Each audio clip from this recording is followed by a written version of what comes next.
Welcome to Everyday Buddhism, making every day better by applying the proven tools found in Buddhist concepts.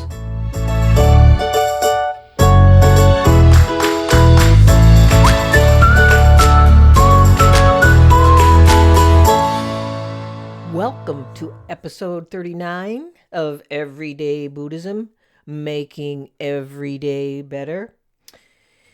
If you think even the word politics or political or anything about either of those words should not be mentioned or even whispered on a Buddhist podcast, blog, Facebook site, or other, then stop listening to this podcast episode now and find another one to listen to.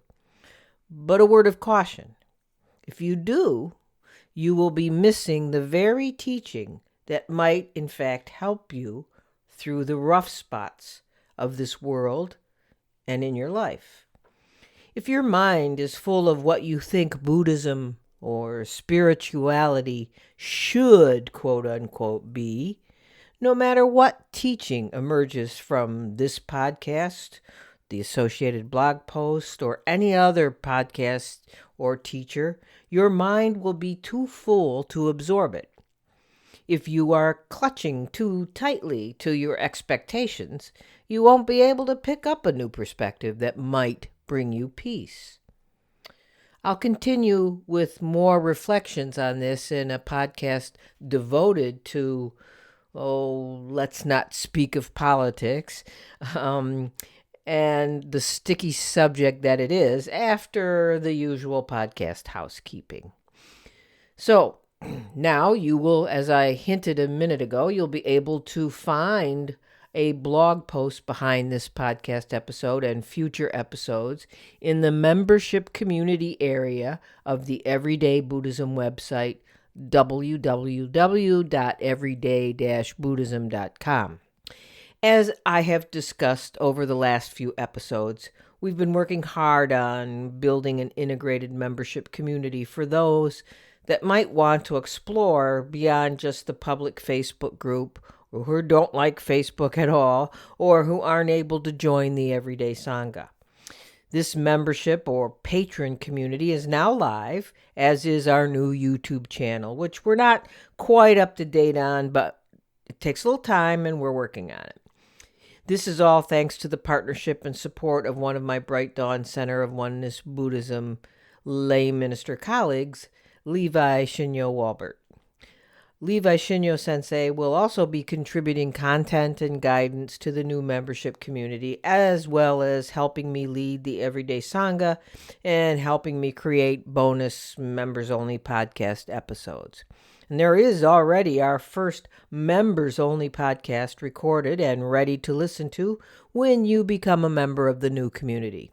As a review of what the membership community offers, it's more discussion, teachings, podcast, all these features are part of the member patron $5 a month level. And some of the extras are special bonus podcasts for members only that will not be made public, 2 blog sections with articles, blogs, and Dharma glimpses from both myself and Levi Shinyo Walbert, links to private YouTube videos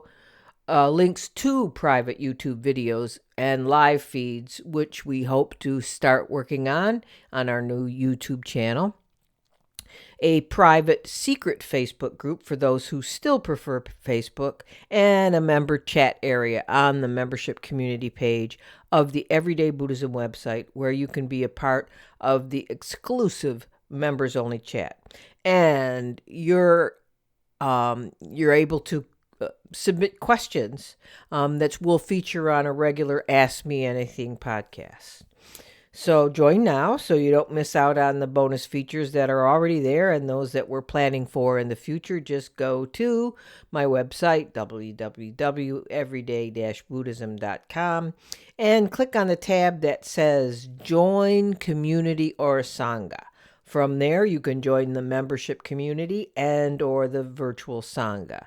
If you join the Everyday Sangha and participate in it regularly, you will automatically be a member of the members only or patron community.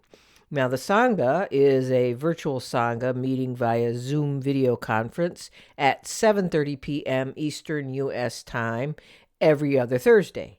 It's a wonderfully warm and loving place to support each other in the practice that is life, learning more tips and tricks and sharing with each other what we're learning. The next Sangha meeting is Thursday, February 20th. And again, we meet every other week on Thursday evenings. And of course, if you haven't yet, please go to Amazon and grab a copy of my book, Everyday Buddhism, Real Life Buddhist Teachings and Practices for Real Change. It's available in ebook or paperback.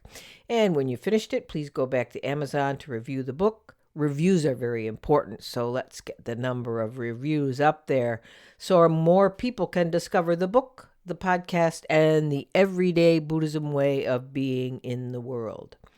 So that's it now. Thanks for your patience through all the announcements. And now on to the episode about, let's not speak about politics. And I hope this gave those of you who don't want me to speak about politics enough time to stop listening if what I'm about to say offends you, because I am going to talk about the P word, politics. And so here we are again. Elections, politics, divisiveness, separation, tribal rage. Yet, it feels we have never had even a moment out of this boiling pot since 2015. It's been a tumultuous time for the U.S. and the U.K. We've had tumultuous times before in this country and the world, but for most of us alive today, and for what I imagine to be the bulk of my podcast listeners, we haven't witnessed this level of unrest, distrust, and anger before. I have, though. And those older than me certainly have.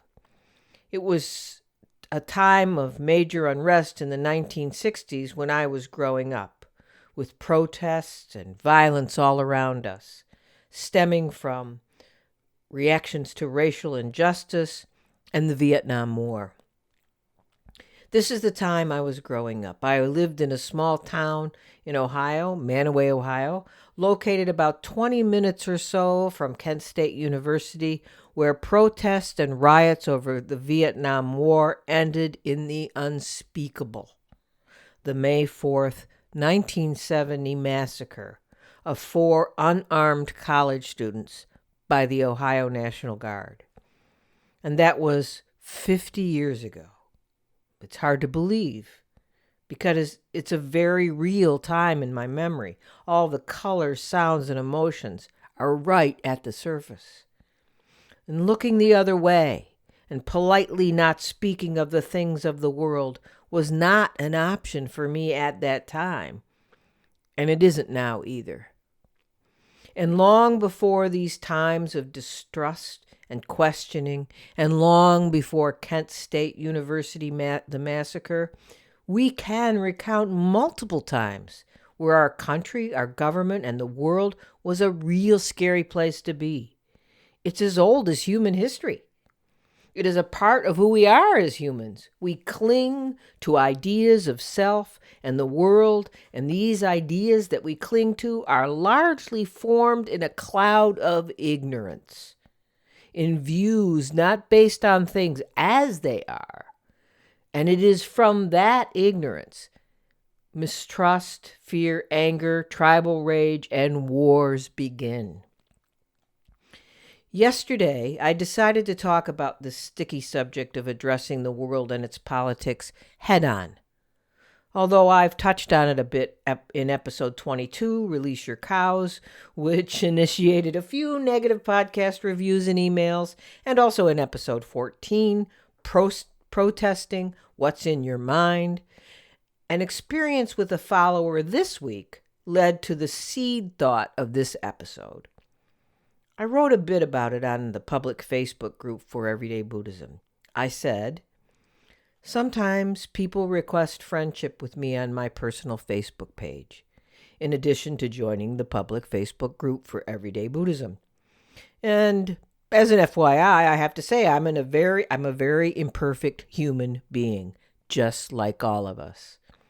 In Pure Land Buddhism, that is referred to as bamboo nature, meaning we're foolish beings and we don't always do things right.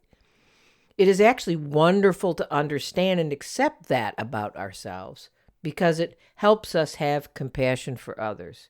And actually, it helps us have compassion for ourselves. All of this I'm talking about now is to introduce something that happened this week. Someone who follows this group, the Everyday Buddhism Facebook page, was also a friend on my personal Facebook page. The person messaged me through a private message on Messenger and then quit the private group saying this: I was hoping this would be a place of peace and kindness and not political posts. Now, my first thought was political posts are not necessarily unkind. It's all in how you do things. It's about skillful means. But I replied, saying that her reaction was to my personal page and not to the public group. Typically, even on my personal Facebook page, I avoid politics. Yet sometimes I will post something funny or something I have a deep personal concern about that intersects with political life, which it's hard not to in this current world we live in.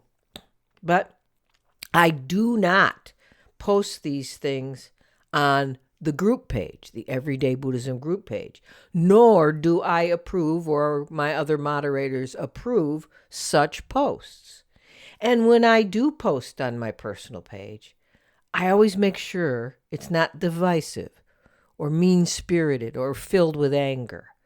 So even if this person considered my own personal Facebook page a place, a public place, which it's not, it's my personal page, I try hard to make it a place of kindness. All this is to say that what makes us react in the way this person did is our expectations. The world is political, and it's financial, and it's warring, and it's all sorts of things we may not want to talk about or even look at. But the beauty of Buddhism is that as a part of our practice, we try to see things as they are and not as we hope or would expect them to be.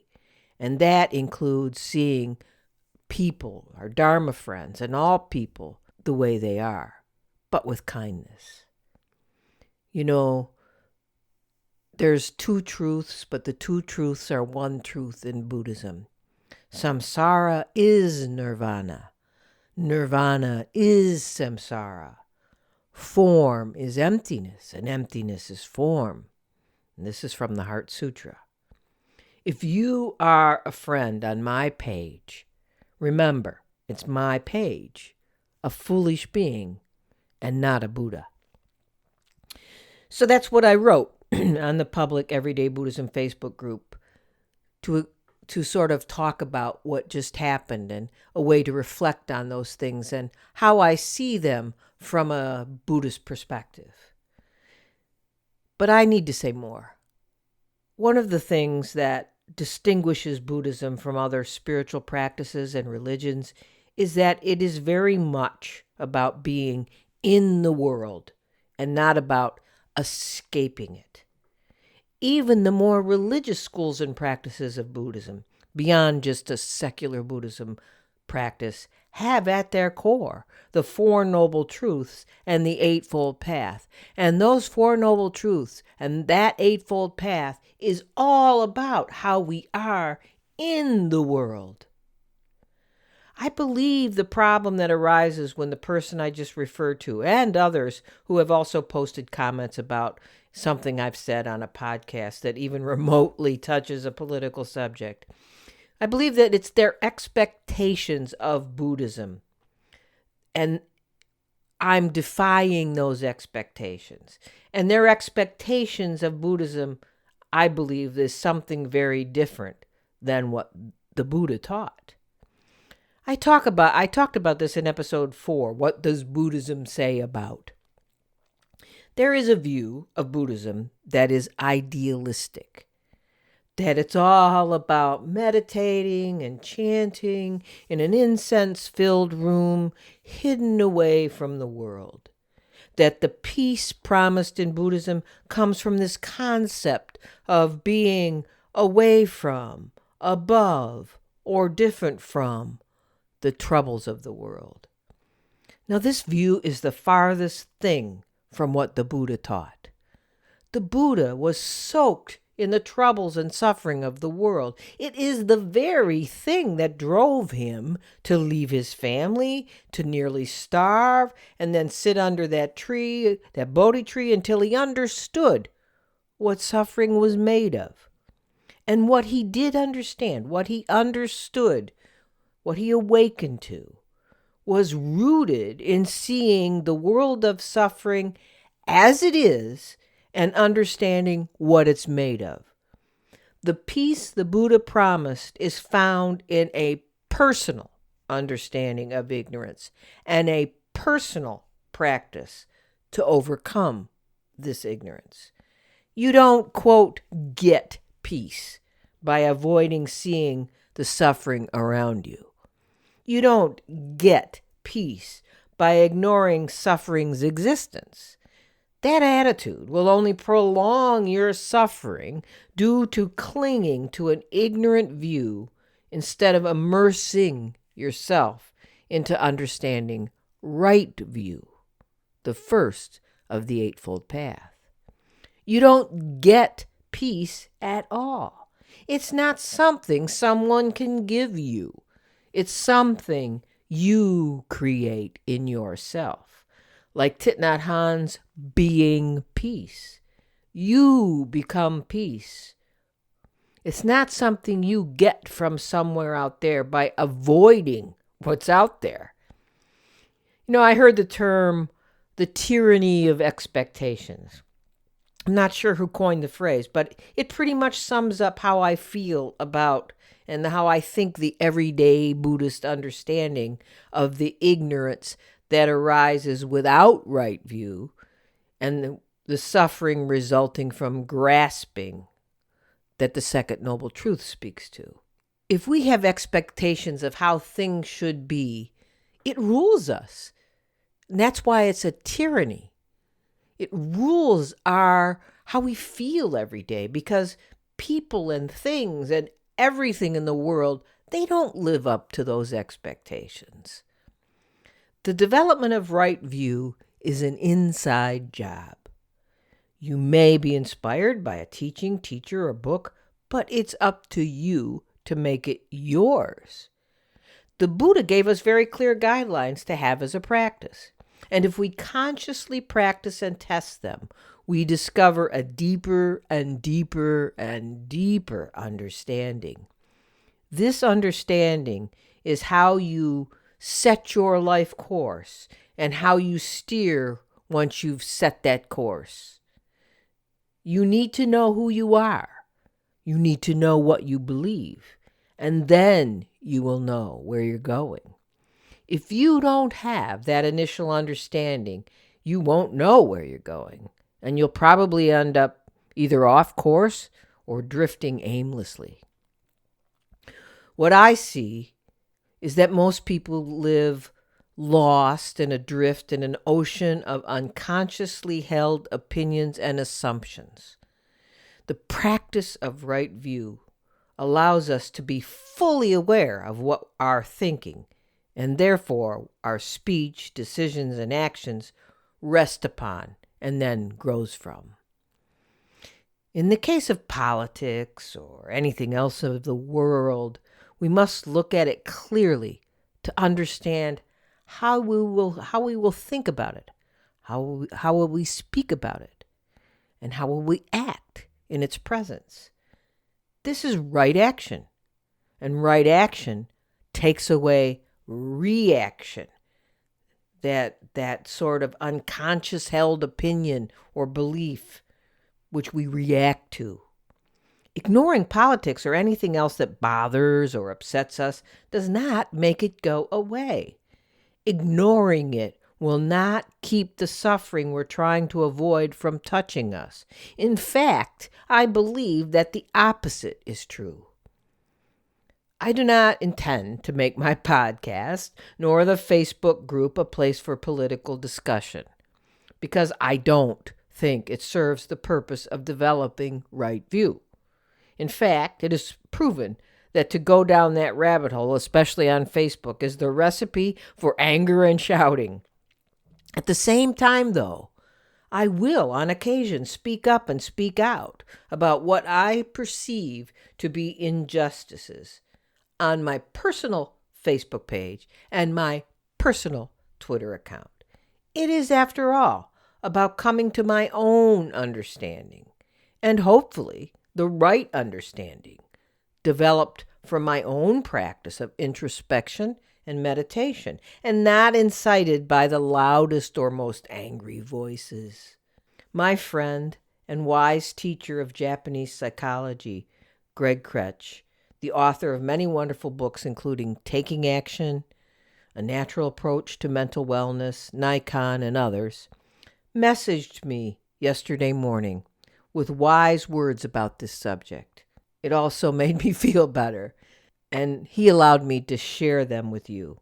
He wrote, quote, "Thank you for your post on Everyday Buddhism discussing the issues of politics. Those of us in a quote-unquote leadership role, even a small role, have to decide how to publicly address the current situation in our country. Otherwise, we are just ignoring it because it is difficult. There is a great deal of historical research on the passive, even supportive role of Buddhist leaders in Japan prior to and during World War II. I have thought about this a lot. It is easy to address things in a seemingly diplomatic way out of fear that we will lose members or followers or supporters who have different beliefs. It is also easy to respond from a place of anger at what the government under Trump is doing.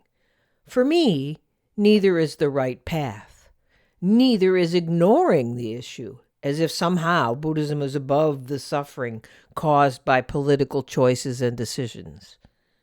I think we need to respond and act through the lens of our Buddhist principles and beliefs, regardless of the cost of those who may disagree or be offended by what we say."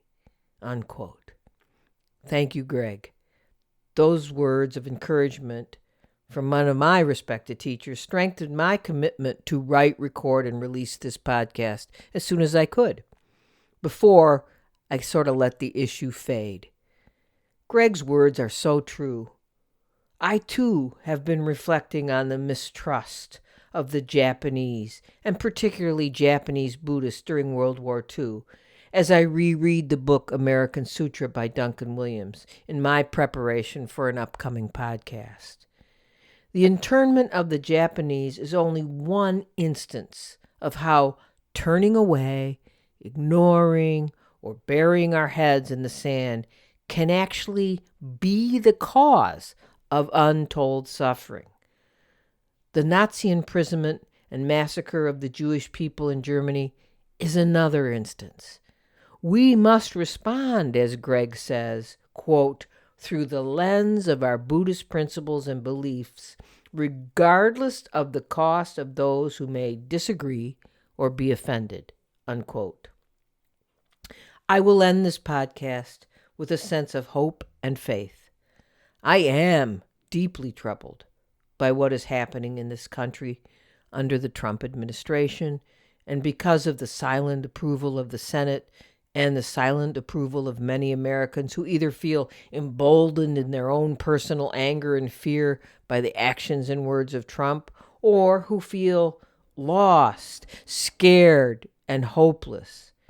Yet history tells us that our innate good, our innate love, and our innate compassion can and will prevail. The Buddha taught this, and our country was founded on this. To end this podcast episode, I'll share 2 poems that Duncan Williams shared in his book American Sutra for your reflection. The poems were written by the Zen priest Nyogen Senaki. The first poem, named Parting, was written in 1942 at the height of the Japanese internment, and it begins Williams' book. Quote, "Thus I have heard.